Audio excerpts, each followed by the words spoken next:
It began with a note tucked under my doormat, written in sharp, unfriendly handwriting.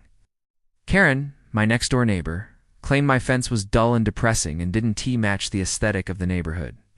The fence was a simple beige, clean and sturdy, but apparently not up to her impossible standards. Soon after, she took her complaint to the HOA, demanding I repaint it immediately. I ignored the noise at first, but her constant glares over the property line made one thing clear. This was not going away anytime soon. And so, the battle of the fence began.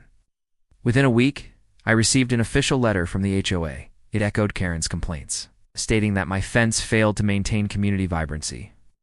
The absurdity of it made me laugh, but the threat of fines wiped the smile from my face.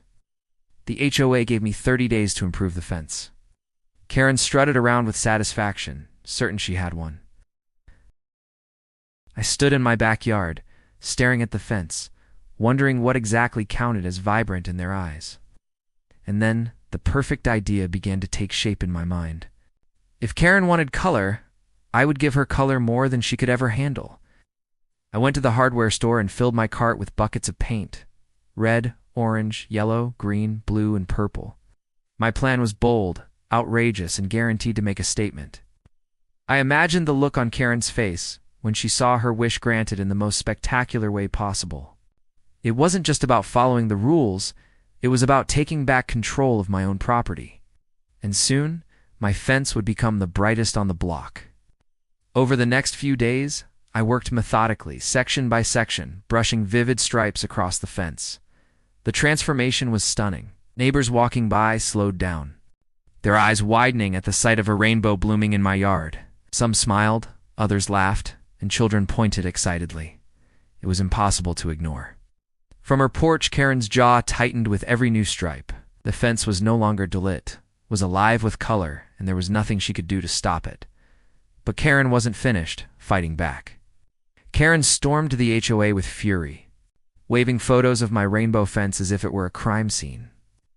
She demanded immediate action, insisting the colors were offensive and disruptive. But this time, the board hesitated. Families were praising the fence, calling it cheerful and uplifting. Social media posts began circulating with neighbors sharing photos of the bright rainbow, applauding its creativity. For once, Karen's complaints fell on deaf ears. She had wanted vibrancy, and now she had it in a way she couldn't control. But the attention was only just beginning. Soon, my rainbow fence became the talk of the entire community. Cars slowed down to admire it, and families stopped to take pictures. Kids posed in front of it, and neighbors I barely knew came by to thank me for brightening the street. The HOA found itself trapped between Karen's outrage and the community's overwhelming support. The fence had become a landmark, a symbol of joy, and people loved it. Meanwhile, Karen fumed in silence, watching her influence crumble. Then the media caught wind of the story. A local news crew showed up one afternoon, eager to feature the rainbow fence controversy. Their coverage spread quickly online, and soon my humble fence was trending. Comments flooded in, praising the bold colors and mocking the petty complaints. Karen, once the loudest voice in the neighborhood, now found herself ridiculed for her obsession. The HOA, embarrassed by the attention, backpedaled completely, declaring my fence within guidelines. What began as a simple act of defiance had grown into a viral sensation, and my victory over Karen was complete. Weeks later, the rainbow fence still shone brightly under the sun. Neighbors continued to stop by, smiling as they passed, while Karen avoided eye contact altogether. Her war had ended in defeat, her complaints buried under laughter and celebration. My fence, once called dull, had become a symbol of standing up to control and embracing joy. Each time I looked at the vivid stripes, I felt a sense of pride not just for the colors, but for the lesson they carried. Karen hated my fence color, so I painted it rainbow. I won.